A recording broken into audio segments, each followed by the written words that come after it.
दुख इस जीवन और जगत में जीव के अपने पिछले जन्म में किए हुए पाप कर्मों का फल है। ये सिद्धांत सभी कर्मवादियों का रहा है और आज भी है।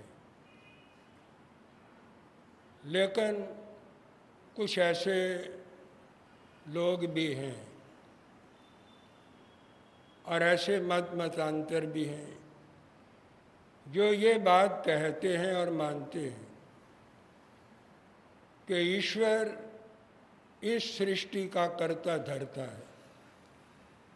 जो कुछ हो रहा है ईश्वर की इच्छा से हो रहा है और उसकी मर्जी से हो रहा है।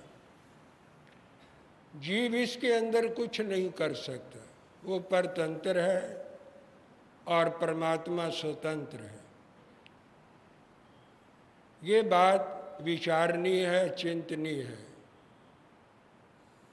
इस दुनिया में सब कुछ अच्छा नहीं हो रहा। अच्छा कम होता है, बुरा ज़्यादा होता है।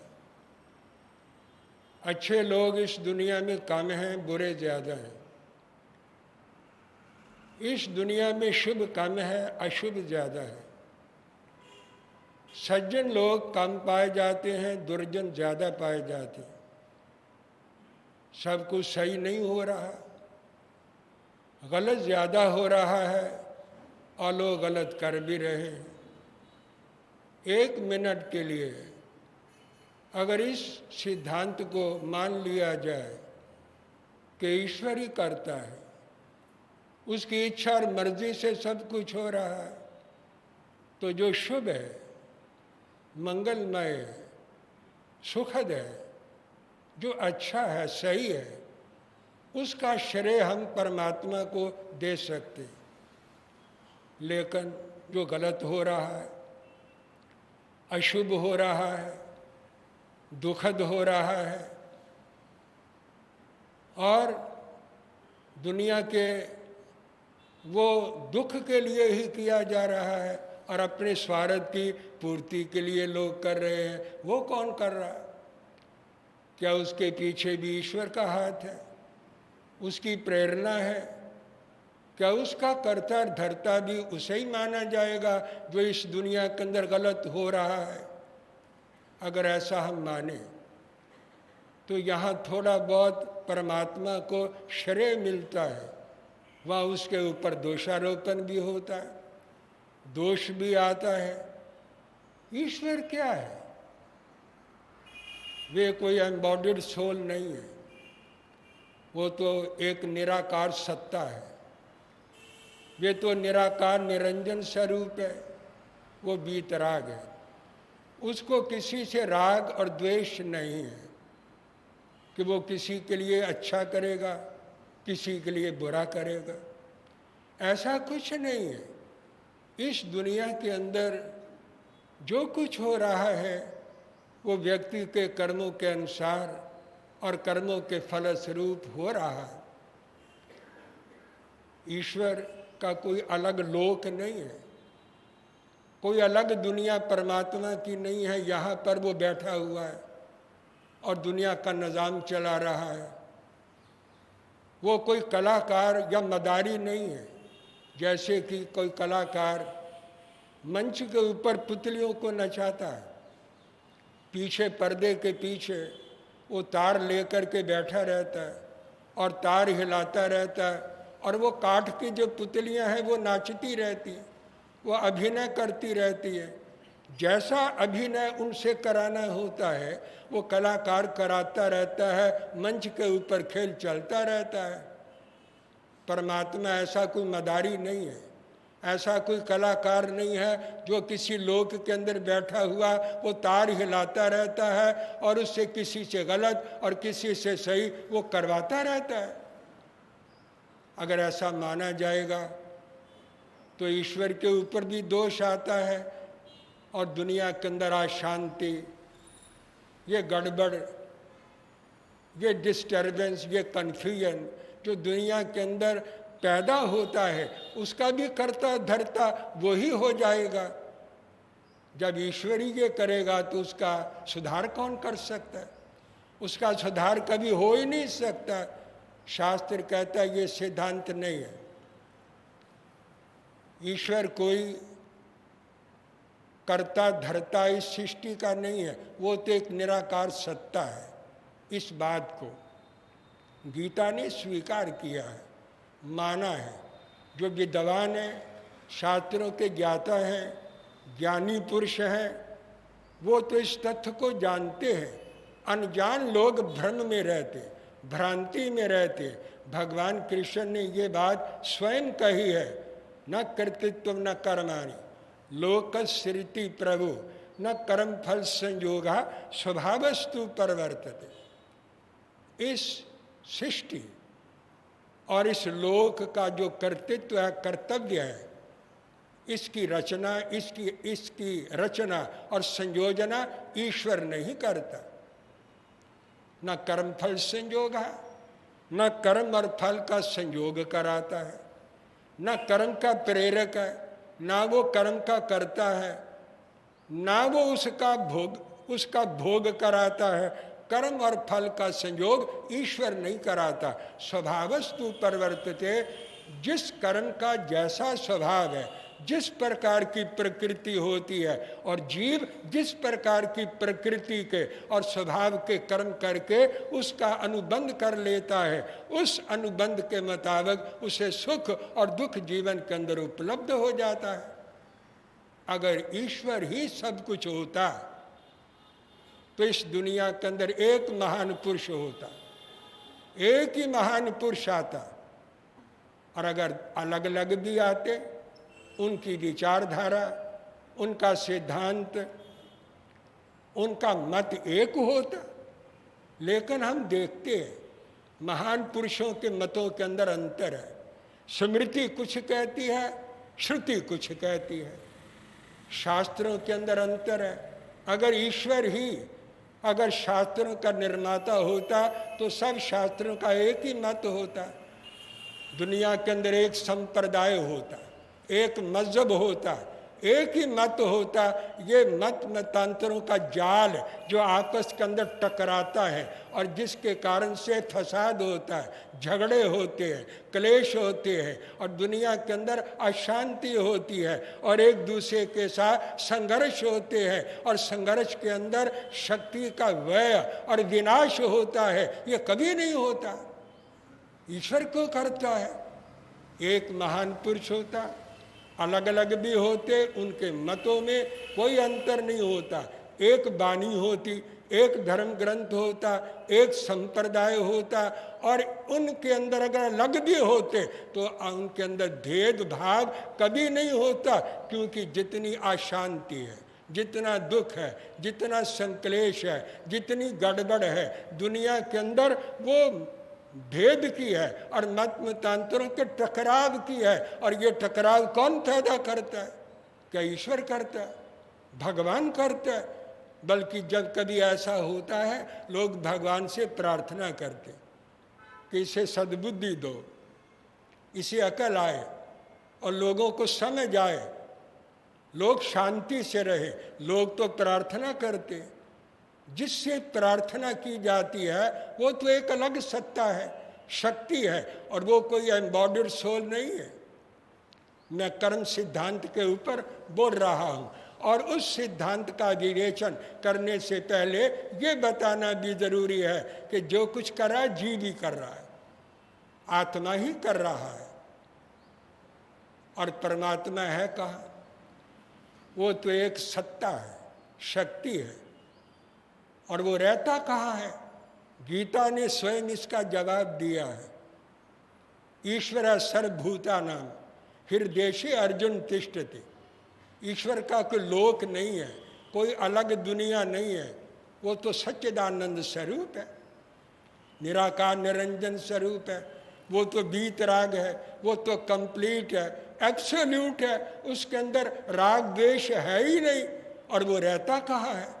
गीता ने इस प्रश्न का स्वयं जवाब दिया है कि ईश्वर सर्वभूतानां हृदयेषु अर्जुन तिष्ठति। अर्जुन, ईश्वर सर्व प्राणियों के हृदय के अंदर रहता है, मन के अंदर रहता है, ये उसका स्थान है।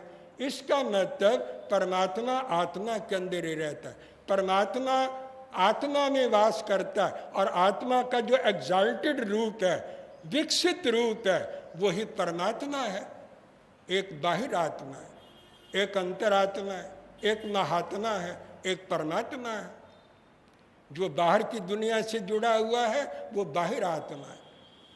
जो धन से, परिवार से, बाल बच्चों से, स्त्री से, काम भोगों से जुड़ा हुआ है, वो बाहिर आत्मा है। वो बाहर सुख की खोज कर रहा है। जब उसको ज्ञान होता है बाहर कुछ नहीं, दुख ही दुख है, क्लेश ही क्लेश है, अशांति अशांति है, तो फिर वो अंदर की तरफ मुड़ता है।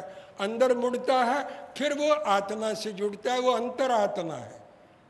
फिर वो धीरे धीरे त्याग करता है, सन्यासी बनता है। सन्यासी बनता है, महात्मा बन जाता है। महात्मा क्या होता है? महान आत्मा को महात्मा कहते हैं। जिसकी आत्मा महान है वो महात्मा है। सबकी आत्मा महान नहीं है। कोई आत्मा अपनी इंद्रियों के ऊपर कंट्रोल सभी नहीं कर पाते। मन के ऊपर नियंत्रण सबका नहीं होता। राग द्वेष को, वैर विरोध को, काम भोग को, मोह को, ममता को सारी दुनिया नहीं छोड़ पाती है। जो इनको छोड़ देता वो महान आत्मा है और वही महात्मा कहा जाता है। फिर वो साधक बनता है, साधना करता है, साधना करके विकास करता है, विकास करके पूर्णता को उपलब्ध कर लेता है। वो पूर्ण पुरुष हो जाता है। जब पूर्ण पुरुष हो जाता है परमात्मा बन जाता है और परमात्मा पद को प्राप्त हो जाता है। तो ये आत्मा के अंदर ही परमात्मा का वास है। इस बात को गीता ने स्वीकार किया है। वो एक सत्ता है, वो ट्रुथ है, वो सत्य है। इसीलिए भगवान महावीर से ये प्रश्न किया गया, परमात्मा कौन है? उन्होंने ये नहीं कहा मैं परमात्मा हूँ। उन्होंने ये भी नहीं कहा मुझे मानो। उन्होंने ये भी नहीं कहा मैं आपका दुख दूर कर दूंगा। ऐसा भगवान महावीर ने दावा नहीं किया। उन्होंने ऐसी उद्घोषणा उन्होंने नहीं की है कि मेरी शरण में आओ, मैं आपके सारे दुख दूर कर दूंगा। ऐसा उन्होंने नहीं कहा। उन्होंने एक महत्वपूर्ण वचन कहा, तंकु सच्चंग भगवान। सत्य भगवान है, जो ट्रुथ है वो भगवान है। और सत्य पहले भी था, आज भी है, आगे भी रहेगा। भगवान सत्य है। जो व्यक्ति सत्य के अनुकूल चलता है वो सही करता है। जो सत्य के विरुद्ध चलता है वो गलत कर जाता है। अंदर से आवाज आती है, आत्मा की इनर वॉइस आती है कि ऐसा मत करो, ये गलत है। अंदर से आवाज आती है, लेकिन राग द्वेष के कारण और प्रकृति के अंदर वशीभूत होने के कारण और प्रकृति के प्रभाव के कारण व्यक्ति आत्मा की आवाज़ को सुनता नहीं है और गलत कर जाता है। मन से गलत सोचता है, वाणी से गलत बोलता है, शरीर से गलत व्यवहार, गलत प्रवृत्तियाँ, एक्टिविटी कर जाता है। वो कर्म बन जाता है, उसका अनुबंध हो जाता है, बंधन हो जाता है और समय के ऊपर कालांतर में वो कर्म उदित होता है। वो उदय में आता है और अपना फल दिखाता है। फिर वो कहता है ये तो भगवान कर रहा है। जैन धर्म भगवान को दोषी नहीं ठहराता, ईश्वर को दोषी नहीं ठहराता। वो कहता है जीव स्वयं करता है, स्वयं उसका भोगता है और स्वयं करता और भोगता है। इसके लिए ईश्वर पर दोषारोपण करना ये सबसे बड़ा दोष है, सबसे बड़ा अज्ञान है। सबसे बड़ा ये अज्ञान है, ये जहालत है और ये भ्रम है कि कोई ईश्वर कर रहा है। वो तो एक सत्य ज्ञान में सत्ता है और सार्वभौम सत्ता है। वो सत्य का दूसरा नाम ईश्वर है। व्यक्ति जो सत्य को नहीं मानता वो ईश्वर के विरुद्ध चल रहा है, वो गलत काम दुनिया के अंदर कर रहा है।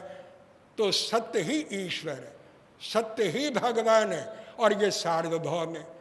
सत्य का सिद्धांत हिंदू को भी मानना पड़ेगा, मुसलमान को मानना पड़ेगा, ईसाई को भी मानना पड़ेगा। जैन को भी मानना पड़ेगा और बौद्ध को भी मानना पड़ेगा। जो सिद्धांत है उस सिद्धांत की दृष्टि में कोई पक्षपात नहीं है कि ये जैन है मैं इसका लिहाज कर दूंगा। भगवान महावीर ने कहा कम सच्चा हो पानी, व्यक्ति का कर्म सच्चा होता है। भले लोग आपको अच्छा कहते रहे, प्रशंसा करते रहे, तारीफ करते रहे, आप बहुत अच्छे हैं, बड़े धार्मिक हैं, लेकिन आप कितने धार्मिक हैं? दो शक्तियां जानती हैं, या आत्मा जानती है या परमात्मा जानता है आप कितने अच्छे हैं। आज तक आपने कितना अच्छा काम किया है और कितना आप कर रहे हैं ये आपको मालूम है। मुझे अपने जीवन का पता है, आपको अपने जीवन का पता है, लेकिन हम दूसरों की धारणाओं के ऊपर अपने आप को अच्छा और बुरा मान लेते हैं। लेकिन ऐसी चीज़ नहीं है। जो सत्य है वो सार्वभौम है, सार्वजनीन है और ये यूनिवर्सल सिद्धांत है। इसमें हिंदू, मुसलमान, सिख, ईसाई और इसमें जैन और बौद्ध का इसके अंदर कोई लिहाज नहीं है। भगवान महावीर ने कहा कम सच्चा हूँ पानिनो, व्यक्ति के कर्म सच्चे होते, यहाँ भी सच्चे हैं, अर्थात यहाँ भी फल मिलेगा, आगे को भी कर्म का फल मिलेगा, क्योंकि जीव कर्म का करता है। मैंने एक बात की, तीन चीज़ें दुनिया में बराबर है, आपने समझना है। ये सिद्धांत बता रहा, फिलॉसफी समझा रहा। अगर आप ये समझ जाएंगे आपके बहुत से दुख चले जाएंगे। शिकवा, शिकायत जो आप लोगों के लिए करते हैं और मन में आकुल व्याकुल होते हैं, परेशान होते हैं और अपनी शक्तियों का हरास करते हैं, आरत ध्यान के अंदर आप जीते हैं, इस प्रकार का जीवन आप बदल लेंगे, आनंद पूर्वक रहेंगे, शांति पूर्वक रहेंगे, किसी के ऊपर दोषारोपण आप नहीं करेंगे। शास्त्र ने ये बात कही है, दुखस्य सुखस्य न कोपि दाता परो ददाति इति बुद्धि रेशा अहम करोमि इति वृथाभिमाना स्वकर्म सूत्र ग्रथितो ही लोका। दुखस्य सुखस्य न कोपि दाता, सुख और दुख का कोई देने वाला नहीं है। ईश्वर भी सुख दुख का देने वाला नहीं है, दुख और सुख का देने वाला कोई नहीं है। परोददाति तिक बुद्धि रेशा, दूसरा दुख दे रहा है ऐसा सोचने वाला कुबुद्धि है, वो बुद्धिहीन है, वो बुद्धिमान नहीं है।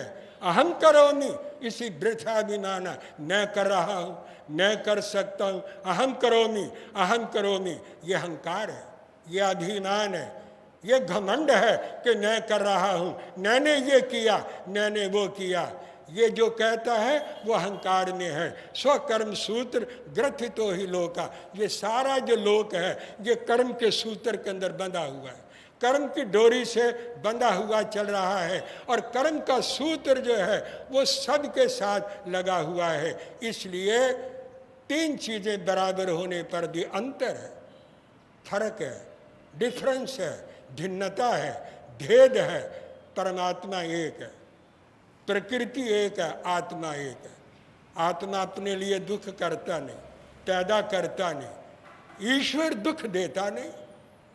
प्रकृति जड़ है, लाइफलेस है, वो भी कुछ नहीं करती, तो फिर क्या चौथी चीज एक और है, परमात्मा दुख देता नहीं, जीव दुख चाहता नहीं, वो अपने लिए दुख का काम करता नहीं, लेकिन एक प्रकृति उसके साथ लगी हुई है और वो प्रकृति तामसिक भी है, रजोगुण भी है और वो राजस भी है और वो सात्विक भी है। जो तामस गुण के अंदर है वो गलत काम कर रहे हैं, जो रजोगुण है वो प्रकृति प्रवृत्तियां कर रहे हैं, और जो सतोगुण से प्रभावित है, जिनके अंदर सतोगुण का उद्रेक है, प्रकाश है, ज्योति है, वो अच्छे काम कर रहे हैं।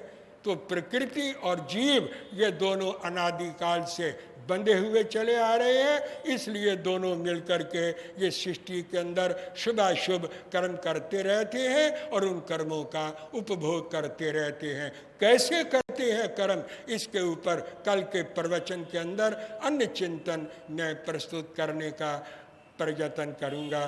बस विराम ले रहा हूँ। जय अहिंसा, ओम शांति। कर्म सिद्धांत ये भारतीय समस्त दर्शनों का ये महत्वपूर्ण सिद्धांत है और उसका ये प्राण तत्व है। सभी दर्शनों ने और धर्मों ने कर्म सिद्धांत को किसी न किसी रूप में स्वीकार किया है, माना है। सभी ये बात एक स्वर से कहते हैं कि जीवन में जो दुख सुख है वे सब जीव के प्राचीन जन्म में किए हुए कर्मों का प्रतिफल है और उसे किसी न किसी रूप में रोग या शोक के रूप में उसे भोगना पड़ता है। इस पर की सिद्धि में हमारे पास कितने प्रमाण भी हैं। शास्त्र ने प्रत्यक्ष प्रमाण, अनुमान प्रमाण और आगम प्रमाण, इन तीन प्रमाणों की बात की है। प्रमाण का मतलब प्रूफ। हमारे पास क्या प्रूफ है कि कर्म भी कोई चीज़ है। इसकी सिद्धि में हम क्या क्या प्रमाण प्रस्तुत कर सकते हैं। मैंने आपको पहले भी कहा था, इस यूनिवर्स में, दुनिया में तीन बातें एक समान हैं: आत्मा, परमात्मा और प्रकृति। इस बात को गीता ने भी स्वीकार किया है। 13वें अध्याय में भगवान कृष्ण ने ये बात कही है कि पुरुष और प्रकृति का संबंध अनादिकाल से चला आ रहा है।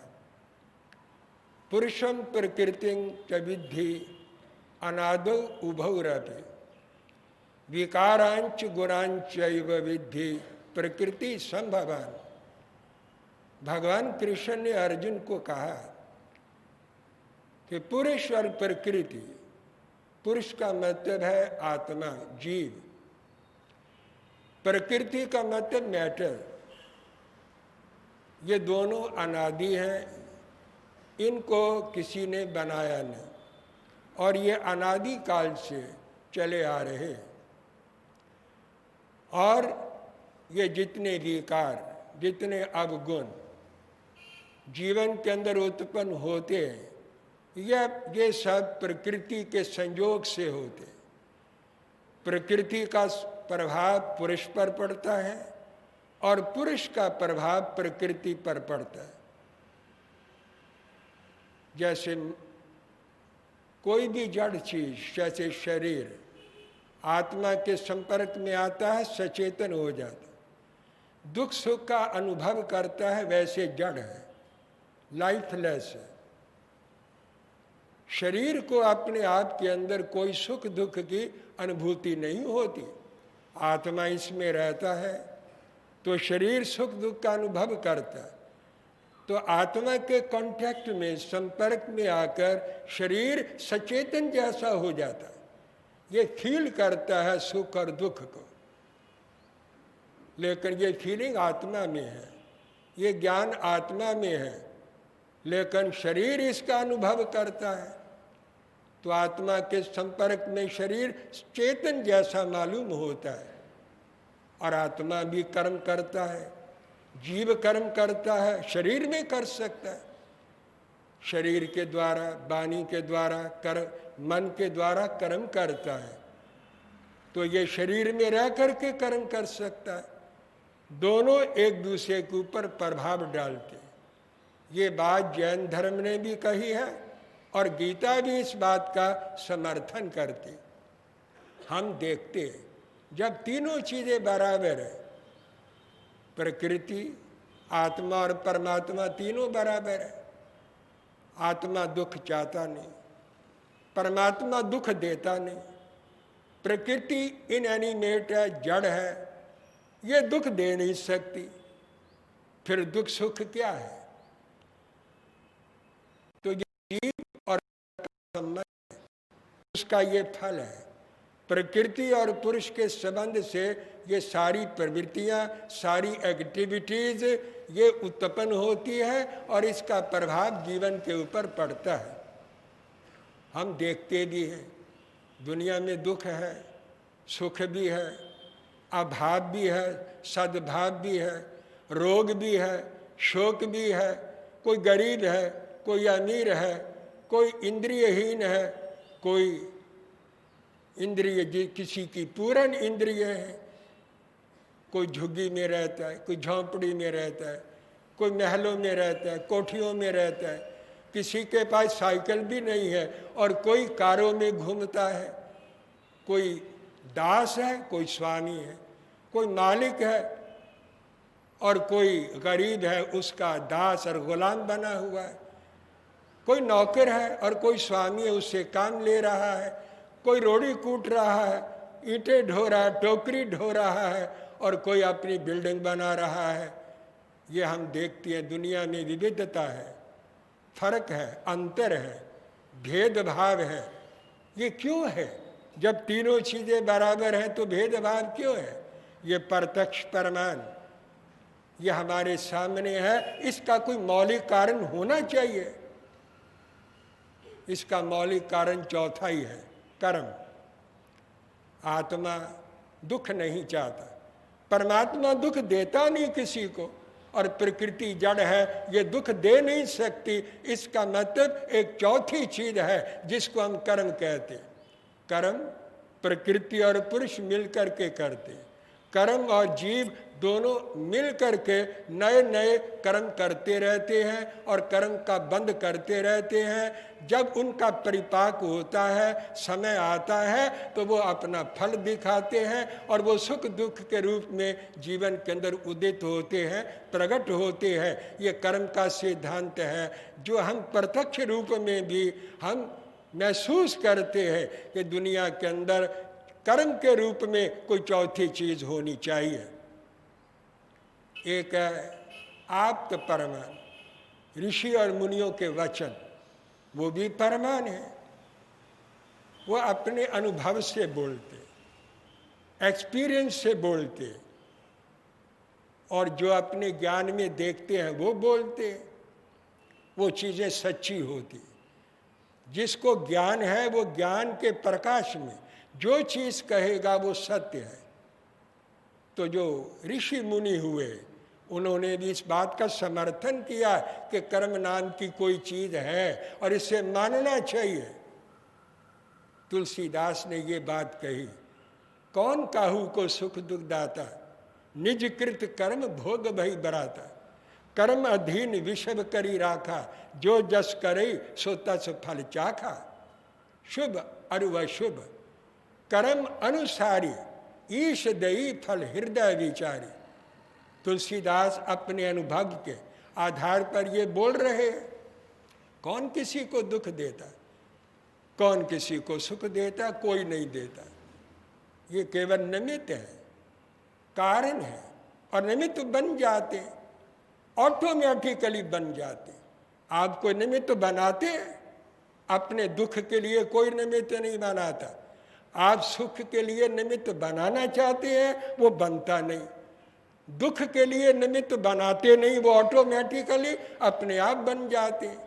अगर कोई व्यक्ति चेतन, मनुष्य, पशु, कोई देवी देवता आपके दुख के अंदर अगर कोई कारण बन गया है तो आप कहते हैं ये कर रहा है, ये कर रहा है, लेकिन वस्तुतः ये सिद्धांत नहीं है।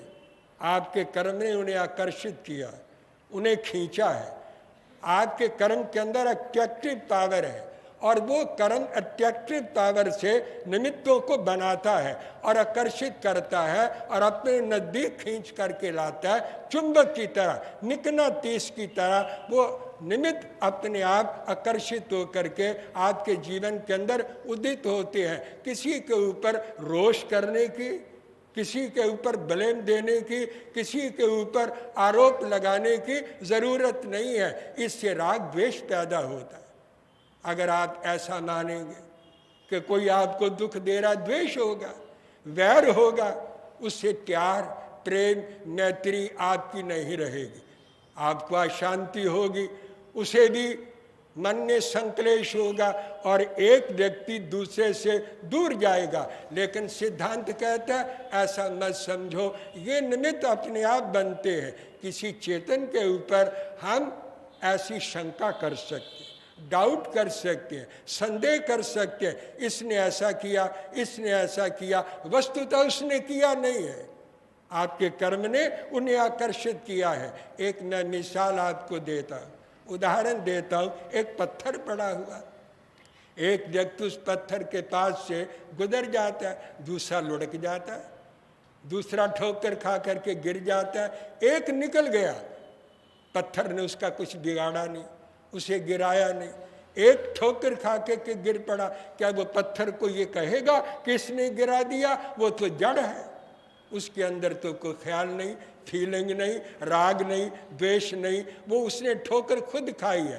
क्यों खाई है? आप कहेंगे असावधान हो गया, ध्यान नहीं रहा, या अन्यमनस्क हो गया, इसका ख्याल कहीं और चला गया, इसलिए ऐसा हो गया। सिद्धांत कहता है क्यों हुआ?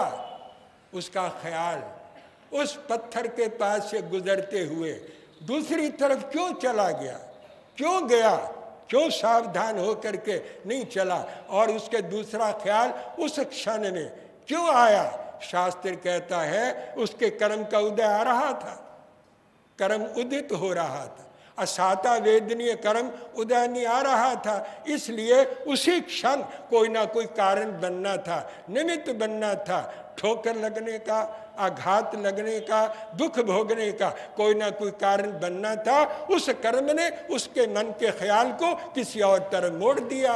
अंदर जगत के अंदर परिवर्तन होता है, तब्दीली होती है, उथल पुथल होती रहती है। आप उस ज्ञात जगत को नहीं जानते, एक ज्ञात जगत है, आप प्रत्यक्षवादी हैं, उस ज्ञात जगत को आप जानते हैं, इसलिए आपके अंदर राग द्वेष पैदा हो जाता है। जो उस अज्ञात जगत को जानते हैं वो इस राग द्वेष के चक्कर के अंदर नहीं पड़ते, वो उसे अपने कर्मों का फल समझ लेते हैं। यही बात तुलसीदास ने कही है, कौन किसी को दुख देता है, कौन किसी को सुख देता है, ये सब जीव अपने अपने कर्मों का फल भोग रहे हैं और हर व्यक्ति कर्म के अधीन है। जिसने जैसा कर्म किया है उसके जीवन में वो कर्म किसी न किसी निमित्त से, कारण से वो उदित होता है और उसका फल प्रकट होता है और उसे उसका उपभोग करना पड़ता है।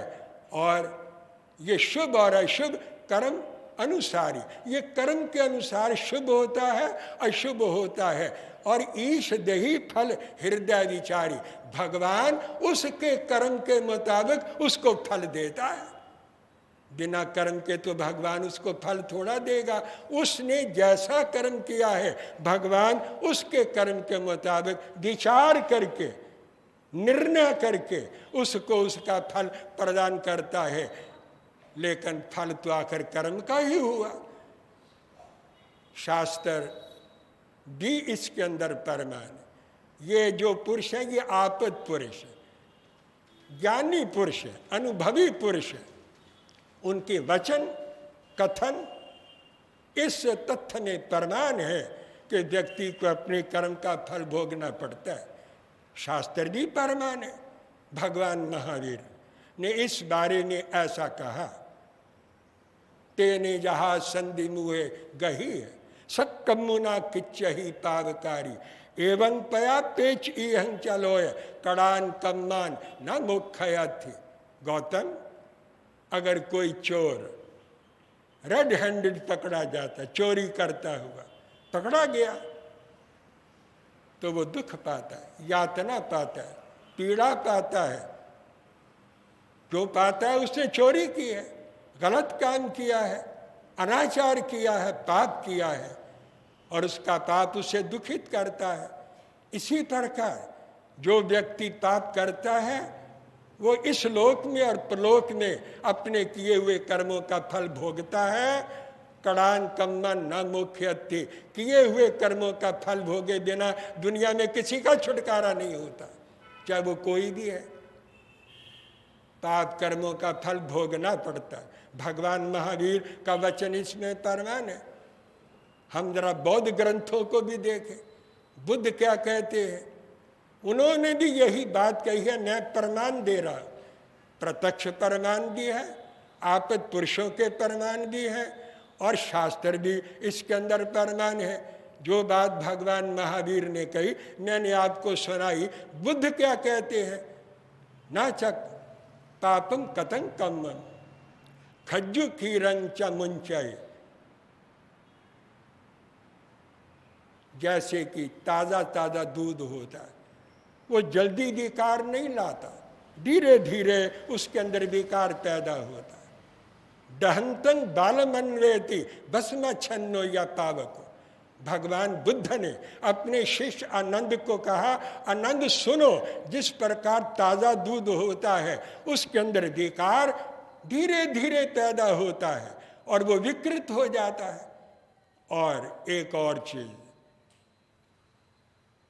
जैसे राख से ढकी हुई अग्नि धीरे धीरे धीरे धीरे वो जलती है, इसी प्रकार पाप जो है वो बाल पुरुष का, मूढ़ पुरुष का अग्नि की तरह जलते हुए वो धीरे धीरे उसका पीछा करता है। यकदम पाप फल नहीं देता। अगर कोई ये समझे मैंने पाप किया उसका फल तो आया ही नहीं। एक बात और समझ लीजिए, सच्चाई के मार्ग पर चलते हुए अगर व्यक्ति को दुख मिले, अशांति मिले, कष्ट आए, तकलीफ आए, तो वो समझता है ये सत्य के मार्ग पर चलने से कष्ट हुआ है और उसकी सत्य के ऊपर श्रद्धा उठ जाती है। अगर असत्य मार्ग पर चल करके काम बन जाए, लाभ हो जाए, तो उसकी श्रद्धा असत्य के ऊपर बन जाती है। सत्य के मार्ग पर कष्ट आए, व्यक्ति घबरा जाता है और सत्य के मार्ग को छोड़ देता है। और अगर गलत काम करने से, झूठ बोलने से, असत्य का सेवन करने से काम बन जाए तो व्यक्ति का असत्य के ऊपर विश्वास हो जाता है। वो फिर और झूठ बोलने लगता है, फिर और झूठ बोलने लगता है और झूठ बोलकर इतने पाप कर्मों का उपार्जन कर लेता है कि वो उनके लिए पाप कर्म एक जाल बन जाते हैं और वो पाप कर्मों के जाल के अंदर उलझ जाता है। इसी तरह पाप धीरे धीरे एक राख से ढकी हुई अग्नि की तरह धीरे धीरे मूढ़ पुरुष का पीछा करता है और उसका अनुकरण करता है। व्यक्ति कर्म करके दुनिया में कहीं भी चला जाए, लेकिन वो छिप नहीं सकता, वो बच नहीं सकता। पाप जो होता है वो धरती फाड़ करके भी बाहर आ जाता है।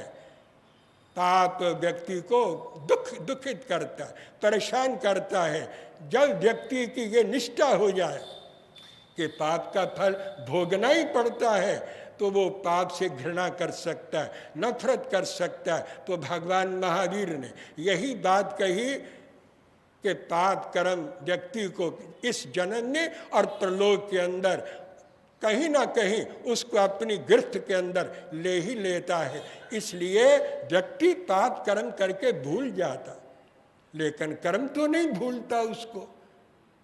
ये तो उसका पीछा करता। न तस् दुखं विधयंती नायो न मित्रवज्ञा न सूया न बंधवा एको स्वयं पच्चनु होई दुखम कत्तार नेव अनुजाई कम्मम। पाप कर्म करने वाले का ना कोई मित्र है, अगर मित्र है तो वक़्त के ऊपर उसका साथ नहीं देता, भाई बांधव साथ नहीं देते, दोस्त साथ नहीं देते, उसके पाप कर्म के फल के भागीदार नहीं होते। एको स्वयं पच्चन होई दुखम, अकेले उस जीव को अपने किए हुए कर्मों का फल भोगना पड़ता है। और पाप कर्म इस तरह व्यक्ति का पीछा करता है जिस तरह की छाया व्यक्ति के पीछे पीछे चलती है। व्यक्ति कहीं भी चला जाए उसका शैडो, उसका अक्स, उसकी छाया उसके पीछे पीछे ही रहती है। इस तरह पाप कर्म व्यक्ति का पीछा करता रहता है और वो दुनिया में कहीं भी चला जाए उसे जा करके वहीं प्रभावित कर देता है। ये कर्म सिद्धांत है, इस पर कुछ और बोलने की ज़रूरत है। इस सिद्धांत को और स्पष्ट करने की आवश्यकता है। मैं आगामी प्रवचन में और इसके बारे में चिंतन प्रस्तुत करके आपको और समझाने का प्रयत्न करूँगा। बस आज जितना ही। जय अहिंसा, ओम शांति। इस लौकिक जीवन में हम सभी प्राणियों के अलग अलग भाव, अलग अलग संभाषण और अलग अलग उनकी प्रवृत्तियां देखते हैं। जब आत्मा एक ही है तो फिर ये भिन्नता और विविधता और ये भेदभाव हमें क्यों दिखाई देता? ये जीवन का एक बड़ा महत्वपूर्ण प्रश्न है जो आज तक मनीषी वर्ग हल करता आ रहा है और उन्होंने अपने चिंतन, मनन और साधना के आधार पर जो समझा है वे उन्होंने दुनिया के सामने रखने का प्रयत्न किया है ताकि लोग भी इस तथ्य को समझें। ये बात तो आप देखते ही हैं कि सबके स्वभाव अलग अलग हैं और वो आपस में टकराते भी हैं। वहीं से सारी समस्याएं पैदा होती हैं और व्यक्ति जीवन भर उन समस्याओं को हल करने में लगा रहता लेकिन नहीं कर पाता। गीता ने और जैन धर्म ने इस भेदभाव का, भिन्नता का कारण बताया है। जीव और कर्म का संबंध अनादि काल से चला आ रहा है। यही बात गीता ने कही है कि प्रकृति और पुरुष का संबंध अनादि काल से बना हुआ है। प्रकृति पुरुष को प्रभावित करती। पुरुष का मतलब यहाँ आत्मा से है और आत्मा प्रकृति को सक्रिय करती है। दोनों एक दूसरे के साथ मिलकर काम करते हैं और दोनों के संबंध के कारण ये जगत बना हुआ है। आवागमन चल रहा है, जन्म मरण का चक्कर चल रहा है और जन्म और मरण के बीच में शारीरिक और मानसिक दुखों का ये एक उपक्रम चलता रहता है। ये अनादि काल से चल रहा है और चलता रहेगा जब तक मोक्ष नहीं होता, निर्वाण प्राप्त नहीं होता, जब तक सिद्ध बुद्ध अवस्था को आत्मा प्राप्त नहीं कर लेता तब तक उसका ये आवागमन चलता ही रहेगा। आज तक चल रहा है। ये संबंध किसी ने बनाया नहीं, ये अनादि है।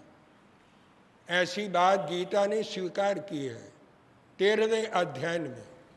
और जैन धर्म तो ये बात कहता ही है कि जीव और कर्म का संबंध अनादि काल से बना हुआ है। हमें इस पर विचार करना है कि ये बात कहाँ तक ठीक है। अगर हम जीव को पहले माने और कर्म को बाद में माने तो बिना जीव के कर्म नहीं हो सकता। कर्म का कोई कर्ता होना चाहिए। तो जीव पहले होगा, शुद्ध होगा, बुद्ध होगा, निर्लेप होगा, निराकार निरंजन स्वरूप होगा। तो जीव पहले है, कर्म बाद में है, ये स्थिति भी नहीं बनती। कर्म पहले था, जीव बाद में आया, ये बात भी नहीं बनती। कर्म आया कहाँ से? दोनों साइड बाय साइड चलते रहे, ऐसा भी नहीं कहा जा सकता। अगर साइड बाय साइड चल रहे हैं, कर्म अलग चल रहा है, जीव अलग है, तो मिले कैसे? उनका संबंध कैसे बना, जीव ने कर्म को कैसे आकर्षित किया, कर्म जीव के साथ क्यों लगा, तो ये एक विचार पैदा होता है। और ये बात बनती भी नहीं है, ये सिद्धांत के विरुद्ध है। तो जैन धर्म ने कहा जीव और कर्म का संबंध अनादिकाल से चला आ रहा है और ये आज तक चल रहा है और वो चलता रहेगा जब तक निर्वाण और मुक्ति और मोक्ष की उपलब्धि नहीं होती। गीता ने प्रकृति की बात की है। प्रकृति के 3 गुण हैं, सतोगुण, रजोगुण, तमोगुण। उसने तीनों गुणों का स्वभाव बताया। गुण का मतलब यह है स्वभाव, नेचर।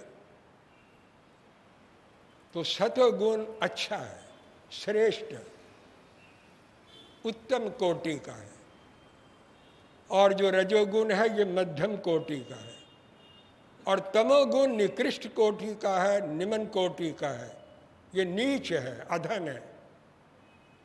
तो प्रकृति जीव के साथ लगी हुई है। प्रकृति के अंदर 3 गुण हैं और वो समय समय पर उदित होते रहते हैं, अस्त होते रहते हैं। जब तमोगुण बढ़ता है तो व्यक्ति के अंदर अज्ञान पैदा होता है, इग्नोरेंस पैदा होती, जहालत पैदा होती, और उसके अंदर का ज्ञान का दिया बुझ जाता है। ये तमोगुण क्या है? तमस्तु अज्ञान जंग विद्धि मोहनम सर्वदेही नाम प्रमाद आलस निद्राभ्याम तब निबंधनाति भारत। भगवान कृष्ण ने अर्जुन को कहा कि ये तमोगुण जो है ये 3 दोष पैदा करता, प्रमाद, आलस्य और निद्रा। जिसके अंदर तमोगुण की प्रधानता होती है उसमें प्रमाद उत्पन्न होता है और आलस्य पैदा होता है और निद्रा पैदा होती है। प्रमाद के अंदर सारे दोष आ जाते, विषय, कषाय, निद्रा, विकथा, मद, अहंकार, जितने राग द्वेष, जितने दोष हैं ये सारे प्रमाद में ही आ जाते। तो ये तमोगुण प्रमाद, आलस और निद्रा जैसे दोषों को जीवन के अंदर जन्म देता है, पैदा कर देता है। जिसके जीवन में तमोगुण की प्रधानता रहेगी वो प्रमादी होगा, आलसी भी होगा और निद्रा के अंदर पड़ा रहेगा, आराम मानेगा, सुख मानेगा, जागने का नाम ही नहीं लेगा, कभी जागेगा ही नहीं। बाहर से जागेगा, अंदर से कभी नहीं जागेगा, उसकी आत्मा कभी जागृत नहीं होगी। ये तमोगुण का प्रभाव है। रजोगुण क्या करता? रजोगुण ये ऐसा गुण है, तृष्णा संग समुद्भवम, ये तृष्णा से उत्पन्न होता है। जिसके अंदर लोभ है, तृष्णा है, मोह है, वहां से रजोगुण उत्पन्न होता है। और तन निवेदनाति कौन्तेय कर्म संगेन देहिनम, ये गुण कर्म के प्रभाव से बांधता है। तमोगुण कर्म कराता है, अच्छे भी कराता है, रजोगुण कर्म कराता है, अच्छे भी कराता है, बुरे भी कराता है, और व्यक्ति कर्म में डूबा रहता है, कर्मशील रहता है, कर्म में ही लगा रहता है, लेकिन उसके अंदर ठीक और सही का विवेक नहीं होता, अच्छे और बुरे का विवेक नहीं होता, कर्म करता रहता है। जिस कर्म से उसे सुख मिलता है, उसका स्वार्थ पूरा होता है, वही कर्म करने के अंदर वो प्रवृत्त हो जाता है। फिर कभी जीवन के अंदर सत्वगुण पैदा होता है। तत् सत्वम तु निर्मलत्वात् प्रकाशकम अनामयम सुख संगेन ज्ञान संगेन च बदनाति। ये विद्वानों के अंदर होता है, योगियों में होता है, धार्मिक लोगों में सत्वगुण होता है, लेकिन वहाँ भी अहंकार रहता है। योगी को योग का अहंकार रहता है, महात्मा को महात्मा होने का अहंकार रहता है, और उसे भी यश मिलता है, कीर्ति मिलती है, सम्मान मिलता है, वो इसी अहंकार में रहता है। और अगर सुख मिलता है, सुख उसको बांध लेता है। बंधन वहाँ भी है, लेकिन वो शुभ है, वो किसी का अनिष्ट नहीं करता, किसी का अहित नहीं करता, किसी का बुरा नहीं करता, किसी का नुकसान नहीं करता, किसी की हानि नहीं करता। लेकिन ये सतोगुण विद्वानों को, महात्माओं को, योगियों को, संतों को, ऋषियों और मुनियों को भी बांध करके रखता है। ये भी बंधन है। ये बात जैन धर्म ने भी कही, पाप बंधन है तो पुण्य भी बंधन है, शुभ बंधन है, अशुभ बंधन है तो शुभ भी बंधन है। पिंजरा चाहे लोहे का है चाहे सोने का है, पक्षी अगर सोने के पिंजरे में अगर उसे रख दिया जाए उड़ तो नहीं सकता। पिंजरा सोने का जरूर है, लेकिन बंधन है, वो उड़ तो सकता ही नहीं है। केवल ये है कि पिंजरा सोने का है, पुण्य सोने का पिंजरा है। इसी तरह जो सतोगुण है वो भी एक बंधन है, लेकिन सुखद बंधन है, और वो भी विद्वानों और ऋषि मुनियों को वो भी बांध लेता है। तो यहाँ भी गुण है, चाहे वो तमोगुण है, रजोगुण है, सतोगुण है, वो बंधन है। और भगवान महावीर ने इसकी व्याख्या अपने ढंग से की है। ये शुभ हो सकता है, अशुभ हो सकता है। तमोगुण अशुभ है, रजोगुण थोड़ा कम अशुभ है, और जो सतोगुण है वो बहुत ही कम है, लेकिन है बंधन। इसी तरह जैन धर्म ने इसकी व्याख्या लेशा के द्वारा की है। कृष्ण लेशा, नील लेशा, कापोत लेशा, पद्म लेशा, शुक्ल लेशा, तेजो लेशा, ये 6 लेशा है। 3 लेशाएं अशुभ है, कृष्ण, नील, कापोत। लेशा का मतलब थॉट, विचार, भाव। आपके मन के अंदर जो थॉट आता है, संकल्प विकल्प आता है, भाव पैदा होता है, इसकी कितनी कैटेगरीज है, इसके जो इनकी भूमिकाएं अलग अलग हैं, ये अलग अलग विचारों के हैं, और इसका कलर भी है, इसका रंग भी है। आपके अंदर कृष्ण लेशा पैदा होगी तो आपका जो विचार होगा वो काले रंग का होता है, उसके अंदर हिंसा की बौलता रहती है, झूठ बोलने की, छल की, कपट की, लोभ की, झूठ की, आसक्ति और मोह ममता की उसके अंदर अधिकता रहती। नील लेशा कम बुरी है, कृष्ण लेशा से अच्छी है, लेकिन है बुरी है, वो भी अधर्म लेशा। वो अशुभ है, वो अशुभ से थोड़ा कम है। अर्थात आगे कापोत लेशा भूरे रंग का वो विचार है। जैसे कबूतर का रंग होता है भूरा है, ना वो सफ़ेद है ना वो काला है। इसी प्रकार आपका एक थॉट है, आपका एक विचार है जो भूरे रंग का है, उसके अंदर कपट, छल, फरेब, धोखाधड़ी का भाग ज़्यादा रहता है, लेकिन वो शुभ नहीं है। आगे तेजोलेशा आती, तेजोलेशा धर्मलेशा अच्छी है, वो लाल रंग की है, उसमें अंदर लालिमा है, लेकिन वहाँ से शुभ शुरू होता है, अच्छाई शुरू होती है। फिर पद्म लेशा है जो गुलाबी रंग की है, फिर शुक्ल लेशा आ जाती है, वो सफ़ेद रंग की है, लेकिन है तो रंग। आत्मा के अंदर कोई लेशा नहीं, आत्मा के अंदर कोई गुण नहीं, आत्मा निर्गुण है। ये ना समझना कि आत्मा के अंदर गुण नहीं है, आत्मा के गुण 3 है। आत्मा सत्य है, आत्मा ज्ञान है, आत्मा आनंद है, आत्मा शांति है। ज्ञान और चीज है, विचार और चीज है। आपके मन के अंदर विचार पैदा होते हैं, लेकिन आपके अंदर ज्ञान पैदा तो नहीं होता। जब बुद्धि के ऊपर आत्मा की किरण पड़ती है, आत्मा का प्रकाश पड़ता है, तब बुद्धि निर्णायक होती है।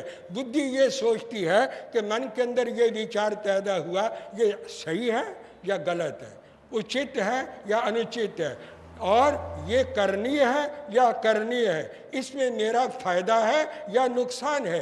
इसका विचार करना ये मन का काम नहीं है, इसका विचार करना ये बुद्धि का काम है। बुद्धि निर्णायक है, लेकिन बुद्धि उस वक्त निर्णय लेती है जब बुद्धि के ऊपर आत्मा का प्रकाश पड़ता है। आत्मा की किरण पड़ती है और वो बुद्धि फिर निर्णायक बन जाती है, निर्णय लेती है। इसलिए हम आपके मन को ठीक करने का प्रयत्न नहीं करते। कोई ऋषि, कोई मुनि, कोई महात्मा, कोई साधु, कोई संत, कोई उपदेशक, कोई प्रवचनकार, कोई कथावाचक, कोई भी प्रचारक या कोई भी ज्ञानदाता ये आपके मन को ठीक करने का प्रयास नहीं करता, आपकी बुद्धि को ठीक करने का प्रयास करता है। बुद्धि ठीक हो जाएगी तो मन के विचार अच्छे हैं बुरे हैं इसका निर्णय बुद्धि अपने आप ले लेगी और जो ठीक होगा उसको क्रियान्वित देगी, उसको क्रियान्वित करेगी, उसको प्रैक्टिस में लाएगी, अमल में लाएगी और वो उसे भी सुख देगा विचार और दुनिया को भी सुख देगा, खुद भी सुख में रहेगा और परिवार और दुनिया भी सुख में रहेगी। लेकिन अगर बुद्धि गलत है, वो निर्णय ठीक नहीं कर पाती, वो भ्रांत है, तो फिर मन के विचारों का निर्णय करने वाला कोई तत्व आपके पास नहीं है। ये केवल एक बुद्धि है और आत्मा से तो आप बहुत दूर हैं। आत्मा में ज्ञान है, विचार नहीं है। एक और बात कह देता हूँ, मैं सिद्धांत बोल रहा, मैं कोई किस्सा नहीं सुना रहा, कोई कहानी नहीं सुना रहा, आपका मैं मनोरंजन नहीं कर रहा, आपकी आत्मा को मैं जगाने की कोशिश कर रहा हूँ। वृत्तियाँ चित्त के अंदर पैदा होती, विचार मन के अंदर पैदा होती हैं और ज्ञान बुद्धि के अंदर पैदा होता है। आपको ज्ञान चाहिए, विचार तो आते जाते रहेंगे। जैसी प्रकृति है, रजोगुनी है, सतोगुनी है, तमोगुनी है, वो विचार अच्छे बुरे आपके मन के अंदर उठते रहेंगे। लेकिन आत्मा का प्रकाश जब बुद्धि पर पड़ेगा, बुद्धि सोचेगी कि ये ठीक है या गलत है, तब आप ठीक काम करेंगे, अच्छे काम करेंगे और अपने सुख के लिए, दूसरों के सुख के लिए आप प्रयत्न करेंगे। भगवान महावीर ने इसको लेशा कह दिया, कृष्ण नील का पोत तेजो पदम शुक्ल, लेकिन आत्मा के अंदर कोई लेशा नहीं, आत्मा अलेशी है। आत्मा में कोई विचार नहीं है, आत्मा में ज्ञान है। ज्ञान विचार से बहुत ऊंचा है। आत्मा ज्ञानमय है और विचार तो मन का स्वभाव है, चित्त का स्वभाव वृत्तियाँ उठाना है, लेकिन ज्ञान आत्मा के अंदर है। इसलिए आत्मा को जगाया जाता है, आत्मा को ज्ञान दिया जाता है। आत्मा जब प्रबुद्ध हो जाएगी तो अपने जीवन के बारे में सोचने लग जाएगी कि मैं ठीक कर रहा हूँ या कि गलत कर रहा हूँ। सारे जगत के अंदर अगर कोई समस्या है तो यही है, वो स्वभावों का टकराव। परिवारों को देखिए, स्वभाव टकराते, दो भाइयों के स्वभाव टकराते, बहन भाई के स्वभाव टकराते, स्त्री पुरुष के स्वभाव टकराते। टकराएंगे क्यों नहीं? दो भाई जो एक माँ के बतन से पैदा होते हैं, उनके स्वभावों के अंदर अंतर है। क्यों स्वभावों के अंदर अंतर है? प्रकृति के अंदर अंतर है, लेशिया के अंदर अंतर है, कर्म के अंदर अंतर है, और वो किस किस गति को छोड़कर यहाँ पर आए हैं आपको मालूम नहीं है। पिछली गति के संस्कारों को लेकर के यहाँ पैदा हुए हैं, आज फिर कर्म कर रहे हैं। एक दिन शरीर छूट जाएगा, फिर अगले जन्म में जाएंगे, शरीर यहाँ रह जाएगा, लेकिन ये जो संस्कार हैं फिर जीव के साथ अगले जन्म में चले जाएंगे, वहाँ अपना काम करेंगे। ये प्रकृति ने आज तक आत्मा को छोड़ा नहीं, कर्म ने आज तक आत्मा को छोड़ा नहीं है। और इस प्रकृति और कर्म के अधीन होकर व्यक्ति जो कुछ करता है वो उस जीवन के साथ रहता है, यहाँ भी है और अगले जन्म में भी उसके साथ वो चला जाता है। इसीलिए आपने जो किया आज भोग रहे, अब जो करेंगे आगे भोगेंगे। शास्त्रकारों ने ये बात कही है, अवश्य में भोगतव्यम कृतम कर्म शुभाशुभम न अभुक्तम क्षीयते कर्म कल्प कोटि शतैरपि यथा देनु सहस्रेषु वत्सो विन्दति मात्रम तथैव अकृतं कर्म कर्तारम अनुगच्छति। जिस प्रकार गाय का बछड़ा गाय के पीछे जाता है, इसी तरह जीव का किया हुआ कर्म भाव के अनुसार, बुद्धि के अनुसार, शरीर के अनुसार, वाणी के अनुसार जो कर्म उसने कर लिया अच्छा बुरा, वो कर्म बंधन को प्राप्त हो जाता है और अगले जन्म में उसके साथ चला जाता है। इस तरह जाता है जैसे कि बछड़ा अपनी माँ के और अपनी माता के पीछे पीछे जाता है और उसके पास जाकर के खड़ा हो जाता है, इस तरह वो जाता है। और जो कर्म आपने इस प्रकृति के प्रभाव में और कर्म के संयोग के अंदर जो नया कर्म किया है, उस कर्म का भोग करना ही पड़ेगा। करोड़ों वर्षों के बाद भी वो कर्म उदित हो जाता है, उदय आ जाता है, और जब तक उसका भोग नहीं होता ना अभुक्तम क्षीयते कर्म, बिना भोगे वो कर्म नष्ट नहीं होता, कर्म का नाश नहीं होता। कर्म व्यक्ति को हर वक्त बांध करके रखता है, और अगर कर्म ना बांधे तो फिर व्यक्ति की और कोई पराधीनता नहीं है। व्यक्ति व्यक्ति के पराधीन नहीं है, व्यक्ति किसी के अधीन नहीं है। अगर व्यक्ति अधीन है तो अपने कर्म के अधीन है। जब कर्म का सुदर्शन चक्र चलता है तो इसके सारे साहस, सारा शौर्य, सारी वीरता, सारी अकल, सारी बुद्धि धरी की धरी रह जाती है। जब ये कर्म का सुदर्शन चक्र चलता है तो व्यक्ति का कोई समर्थ उसके काम नहीं आता है। तो ये कर्म कैसे होता है? प्रकृति के प्रभाव से होता है और कर्म के योग से होता है। ये बात मैंने आज के प्रवचन में आपको समझाने का प्रयत्न किया है। अभी इसके ऊपर और चिंतन देने की ज़रूरत है। अगले प्रवचन के अंदर मैं वे विचार प्रस्तुत करूँगा। बस जय अहिंसा, ओम शांति। सृष्टि के प्रांगण में हम जो भेदभाव, अंतर और डिफरेंस देखते, इसका मूल कारण क्या है, मैं विगत प्रवचन में आपको समझा रहा था। जैन दर्शन के अनुसार हमारे जीवन में भिन्न भिन्न प्रकार की लेशाएं, लेशाओं का अर्थ है वो शक्ति जो कर्म परमाणुओं को आत्मा के साथ जोड़ती है। वे लेशा शुभ भी है और अशुभ भी है। भगवान महावीर ने अपनी भाषा में उसे धर्मलेशा और अधर्मलेशा कहा है। गीता के शब्दों में, भाषा में प्रकृति का उल्लेख आता है। प्रकृति पुरुष के साथ लगी हुई है और लेशा जीव के साथ लगी हुई है।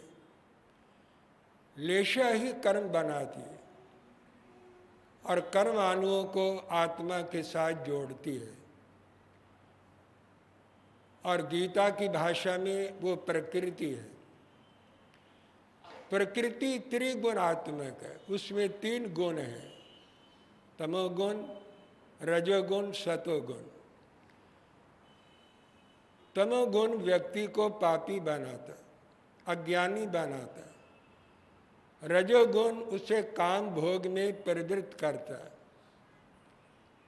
और सतोगुण उसे धार्मिक बनाता। लेकिन धर्म में लगने के बाद भी उसे अहंकार, अभिमान बना रहता है। इसलिए रजोगुण की तरह, तमोगुण की तरह सतोगुण भी जीव को बांधता है और उसे कर्म बंधन में डालता है। लेकिन दुनिया के अंदर जो हम अलग अलग स्वभाव, अलग अलग व्यवहार हम देखते, इन सब का कारण गीता की भाषा में प्रकृति है और जैन धर्म की भाषा में वो लेशा है, कषाय है, अज्ञान है।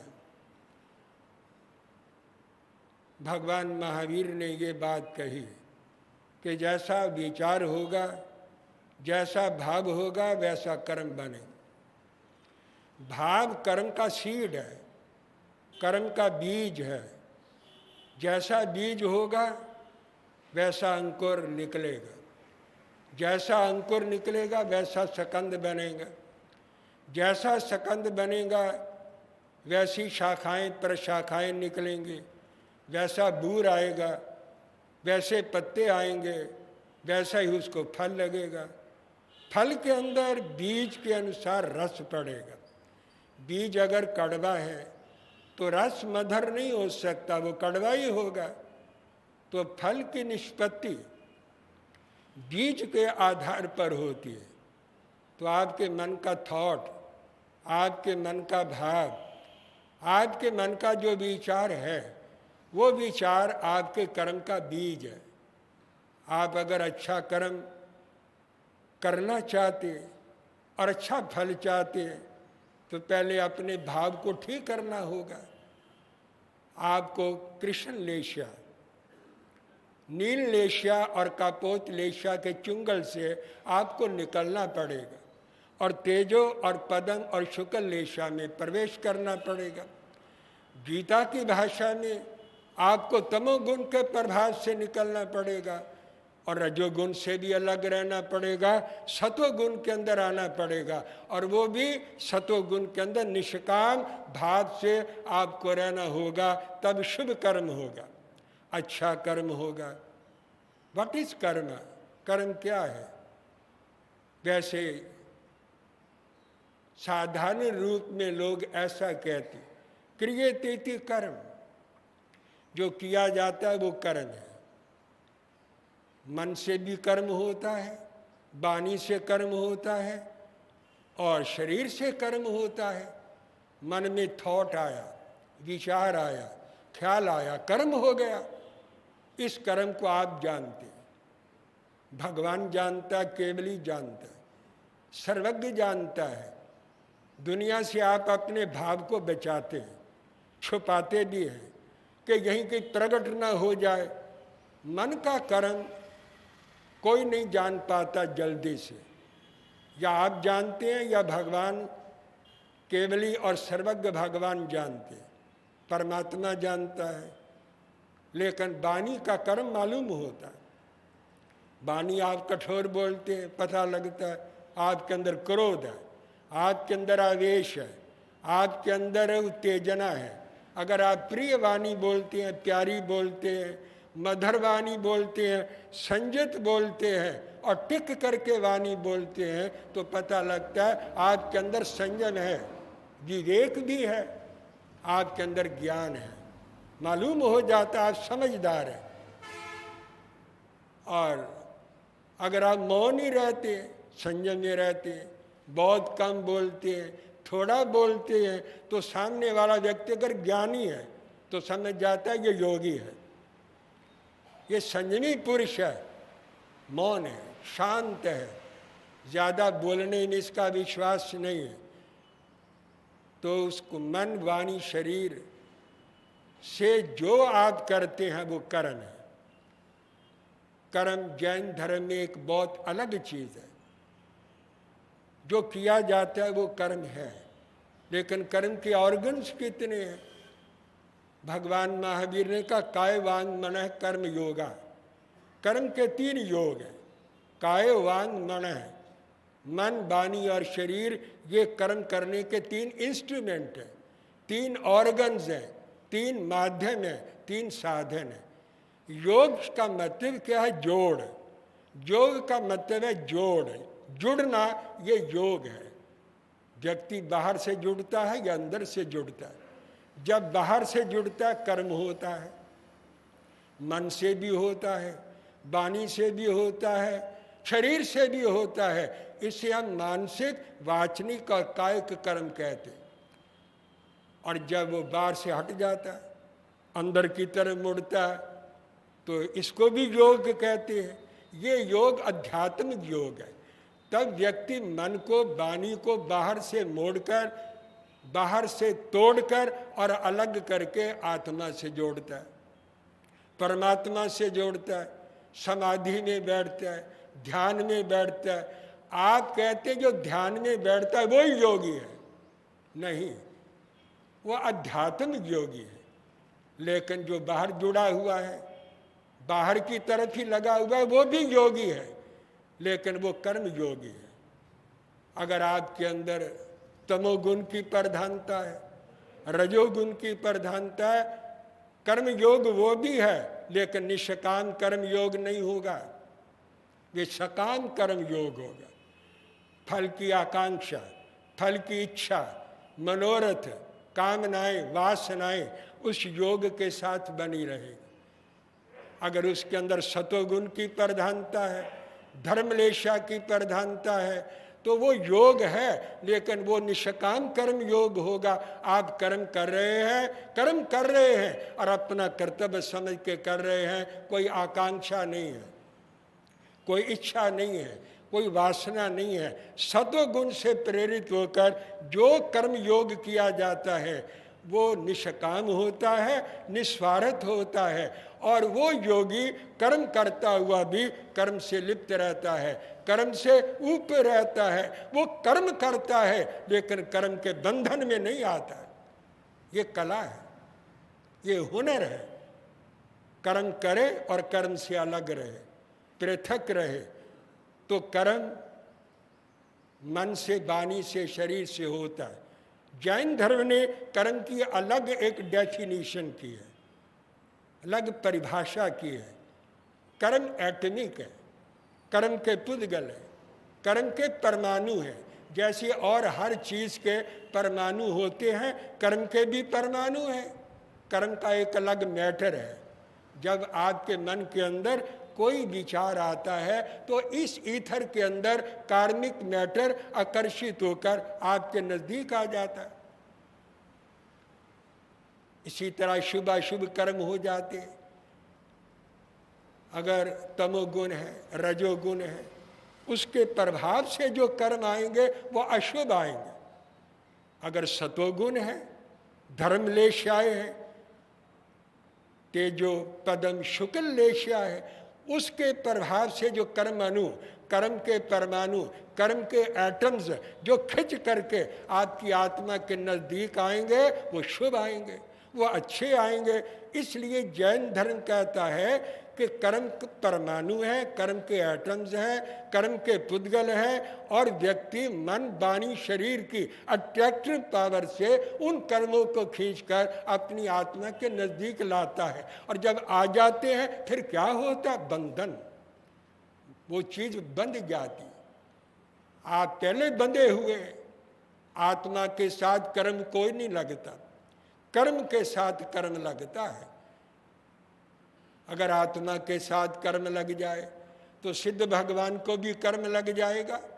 जो आत्मा शुद्ध हो गई है, वीतराग हो गई है, उसको भी कर्म लग जाएगा।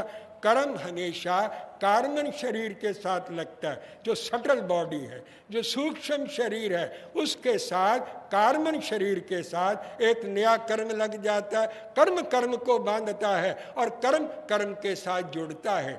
जितने संसारी आत्माएं, जितनी आत्माएं संसारी है, जितने जीव आवागमन के चक्कर में पड़े हुए हैं, वो कार्बन और तेजिक शरीर के साथ है, और वो कार्बन शरीर के साथ नए कर्म और लग जाते हैं। इसको बंधन कहते हैं। ये बंधन प्रभाव डालता है, शरीर के ऊपर भी प्रभाव डालता है, इंद्रियों पर प्रभाव डालता है, मन पर प्रभाव डालता है, चित्त के ऊपर प्रभाव डालता है, बुद्धि पर भी ये कर्म प्रभाव डालता है।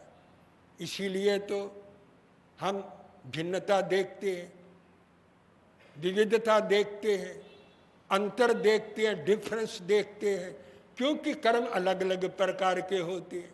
अलग अलग तरह के जीव कर्म करते रहते हैं। आत्मा एक होने पर भी कर्म अलग अलग होने के बाद उसका प्रभाव शरीर पर, इंद्रियों पर, मन पर, बुद्धि पर और चित्त पर अलग अलग पड़ता है।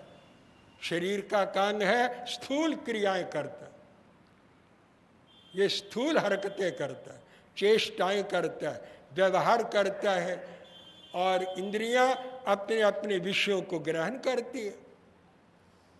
शरीर से इंद्रियां सूक्ष्म है, इंद्रियों के बाद स्थान आता मन का। मन शरीर से सूक्ष्म है और मन से सूक्ष्म है बुद्धि। बुद्धि मन से सूक्ष्म है। इसके आगे एक और चीज है, वो चित्त है, जिसे आप सब कॉन्शियस कहते हैं। आप कभी कहते हैं मेरी कॉन्शियस कहती है ये काम कर लो, कभी मेरी कॉन्शियस ज़मीर कहती है मैं ये काम ना करूं, एक मेरा मन कहता है मैं ये काम करूं, एक मन कहता है ये काम ना किया जाए। मन कोई आपके दो है? मन तो एक ही है। ये विचार है। विचार एक मिनट में बदल जाता है, एक क्षण में बदल जाता है, एक समय में बदल जाता है। मन एक है लेकिन विचार दो हैं, और वो विचार पहले चित्त को प्रभावित करते हैं। चित्त आपके अंदर रहता है, वो ज़्यादा सूक्ष्म है। उसके अंदर वृत्ति पैदा होती, वृत्ति विचार को पैदा करती है और बुद्धि विचार के ऊपर निर्णय करती है।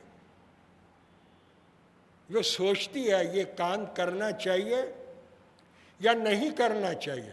जब बुद्धि फैसला देती है, निर्णय दे देती है, कभी वो गलत भी निर्णय दे देती है, उसके ऊपर तमोगुण का प्रभाव हो, रजोगुण का प्रभाव हो, को वो गलत निर्णय दे देगी, उसके ऊपर सतोगुण का प्रभाव होगा, बुद्धि ठीक निर्णय देगी और वो निर्णय सही होगा, यथार्थ होगा। इसीलिए कभी कभी आप गलत निर्णय ले लेते हैं, कभी सही निर्णय ले लेते हैं, क्योंकि बुद्धि का काम है फैसला करना। जब मन फैसला कर लेता है तो फिर वो ऑर्डर होता है, करो इस काम को करो, और शरीर प्रवृत्त हो जाता है। शरीर गुलाम है, शरीर दास है, और शरीर मन के अनुसार काम करने के अंदर लग जाता है, वो कायिक कर्म बन जाता है। इस प्रकार मानसिक, वाचनिक और कायिक कर्म आपके जीवन में होते रहते हैं और कार्मिक मैटर खिंच खिंच करके आपके साथ जुड़ता रहता है, बंधन को प्राप्त होता रहता है, बंधन बनता रहता है, और बंधन बनने के बाद कुछ और होता है।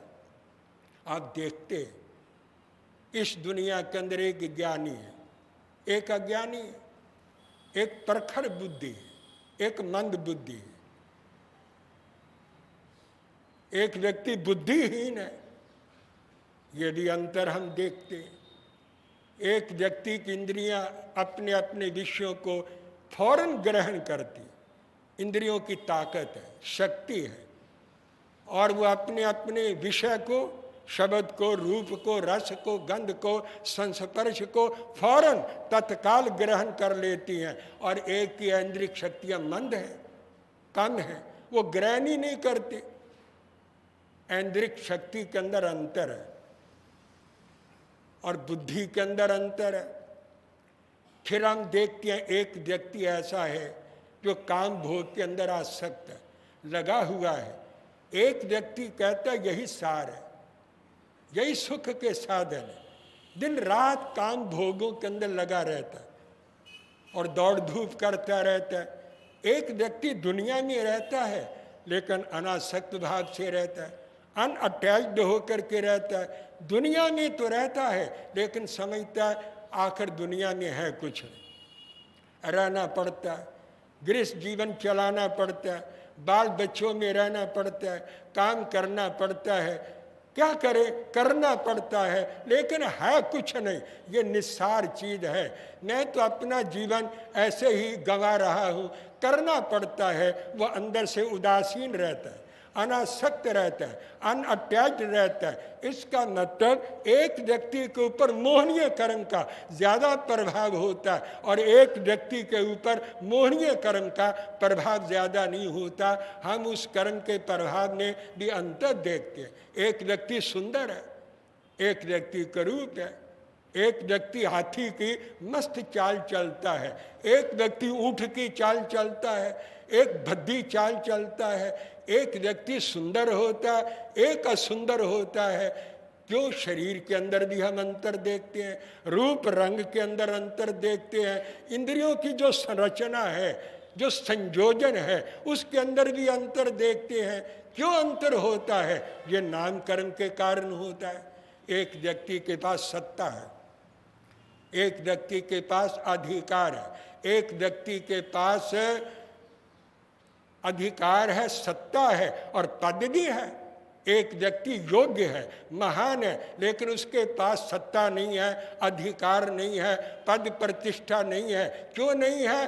पुण्य के अंदर अंतर है। पुण्य और चीज है, पुण्य इस धरती की चीज है, और आत्मा का जो ज्ञान है वो प्रलोक की चीज है। इस धरती पर जो चीज मिलेगी वो पुण्य के प्रभाव से मिलेगी, और आत्मा अगर खिलेगी, सदगति मिलेगी, निर्वाण मिलेगा, मोक्ष मिलेगा, अच्छी गति प्राप्त होगी, वो चीज आपको अंतर साधना से प्राप्त होगी, ज्ञान से मिलेगी, दर्शन से मिलेगी, चरित्र से मिलेगी, तत्व से वो चीज मिलेगी, वो पुण्य से नहीं मिलेगी। पुण्य जो होता है वो दुनिया में लाता है, गर्भावास में लाता है, क्योंकि आपने पुण्य किया, उस पुण्य का फल भोगना है। पाप किया, दुख भोगना है, गर्भ में आना पड़ेगा, जन्म धारण करना पड़ेगा। अगर पुण्य भी किया है तो फिर सुख भोगना है, उसका फल भोगना है। वो फल भोगने के लिए भी शरीर धारण करना पड़ेगा, तभी आपको पुण्य का फल मिलेगा, या देवलोक में जाना पड़ेगा, वहाँ पुण्य का फल मिलेगा।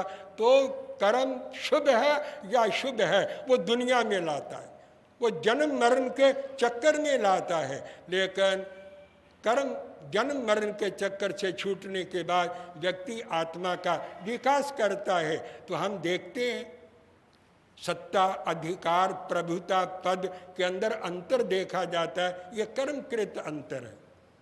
और भी हम देखते हैं किसी को हानि होती है, किसी को लाभ होता है, कोई पुरुषार्थी है, कोई उद्यमी है, कोई आलसी है, वो काम करना नहीं चाहता, सोया ही रहता है और आलस में पड़ा रहता है। ये भी क्यों होता है? इसीलिए होता है कि अंतराय कर्म के अंदर अंतर है। किसी का अंतराय कर्म टूट जाता है और किसी का अंतराय कर्म उदित रहता है, उदय में रहता है। एक पुरुषार्थी होता है और एक आलसी होता है। और भी हम देखते हैं आयु कर्म के अंदर अंतर है। एक गर्भ में ही चला जाता, गर्भ धारण किया, अभी इंद्रियां भी नहीं बनी, पूर्ण शरीर भी नहीं हुआ, और गर्भ के अंदर ही काल कबलित हो गया, गर्भ से ही चला गया।